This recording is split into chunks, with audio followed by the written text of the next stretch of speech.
Putin bad news. The situation in Ukraine will only worsen from here. It is easy to lose sight of how much worse the global economic repercussions could have been from the conflict in Ukraine amidst the constant coverage of the latest offensive or counteroffensive. Before the war, Russia met about half of the European Union's demand for natural gas. Today, Russia and Ukraine are both major grain exporters. If either of these lines had been severed, disaster would have ensued. The Black Sea Grain Initiative, under which Russia allowed Ukraine to continue exporting grain via the Black Sea, which is under its control, and the agreement that allowed Russian gas to continue flowing to Europe via Ukraine were both critical in preventing this from happening last year. However, the former has just been put on hold, and the latter may be ended soon. It looks like the real price of this war is about to skyrocket. The grain agreement reached last July was rightly hailed as a beacon of hope by United Nations Secretary-General Antonio Guterres. This agreement represents a significant, if unusual, triumph for international diplomacy. It helped reduce grain prices significantly and prevented a collapse in Ukrainian exports, which fell by only about 30%, averting what could have been a global humanitarian disaster. 3 Ukrainian ports, Odessa, Chornomorsk, and Yuzhny Pivdeny, were responsible for the departure of over 1,000 vessels in the past year, carrying nearly 33 million metric tons of grain and other foodstuffs. But on July 17, Putin backed out of the agreement. The Russian move was expected. The Kremlin claimed that the West wasn't living up to its end of the bargain, which allowed for more Russian agricultural and fertilizer exports, as sanctions increased in the West. Russia insisted on unblocking the assets and accounts of those Russian companies involved in food and fertilizer exports, as well as re-establishing the Russian Agricultural Bank's connection to the SWIFT international payment system. The resumption of ammonia exports via the Togliatti-Odessa pipeline, which connects the Russian city of Togliatti with a number of Ukrainian Black Sea ports, was the most pressing demand. This pipeline exported 2.5 million tons of ammonia annually before the war. Kyiv and Moscow agreed to the safe passage of ammonia through the pipeline as part of the Black Sea Grain Initiative negotiations, but Ukraine never reopened the pipeline. In light of ammonia fertilizer's critical role in supporting global agricultural productions, the United Nations urged Ukraine to resume its transport last September, but to no avail. The Black Sea Grain Initiative was recently renewed, but only after Russia made reopening the pipeline a condition. Russian officials say Ukrainian saboteurs blew up a section of the pipeline in their country in an effort to derail the grain deal with Russia. However, the governor of Ukraine's Kharkiv Oblast insists that Russian shelling was to blame for its destruction. At that point, the deal's fate was pretty much sealed.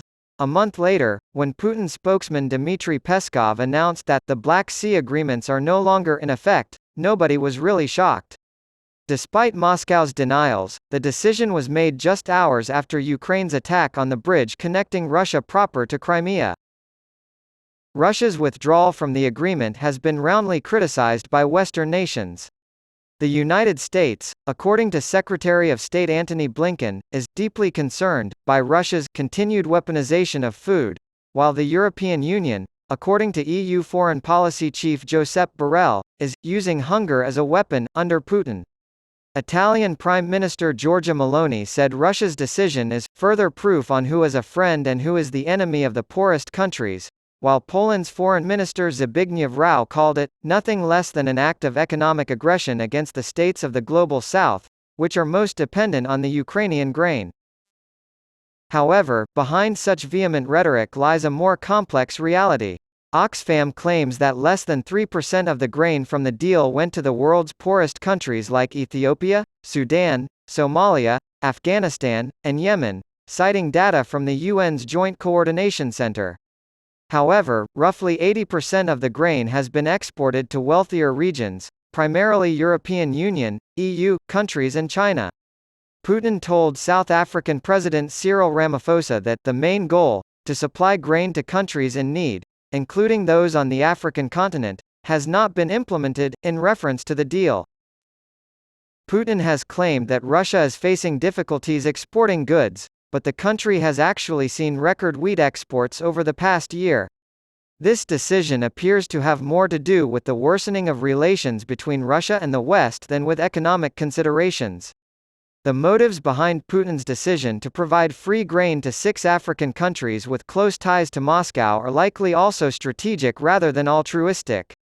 No one should be surprised that a deal that relied solely on Russia's goodwill has collapsed now that the war shows no signs of ending and both sides are engaging in increasingly reckless military brinkmanship.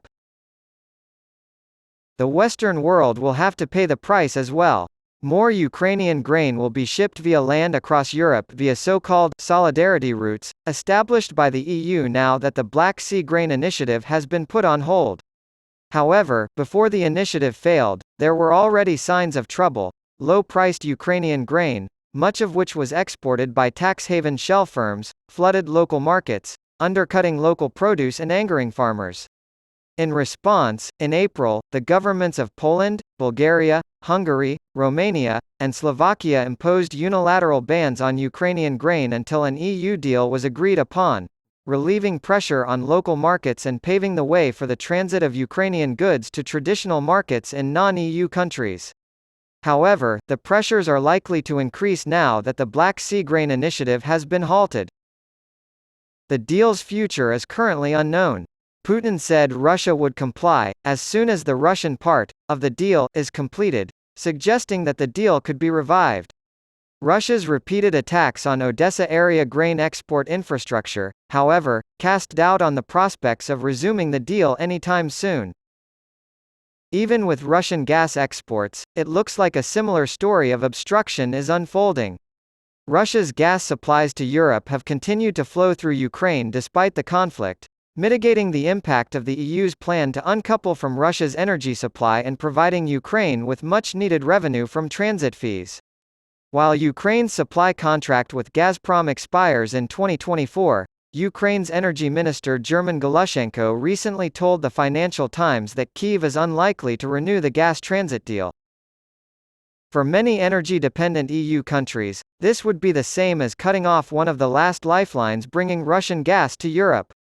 According to a study conducted in June by Columbia University's Center on Global Energy Policy, Europe faces a shortage that cannot be made up for by increased liquefied natural gas imports from the United States and Qatar because deliveries to EU countries could drop to between 10 and 16 billion cubic meters, 45 to 73% of current levels.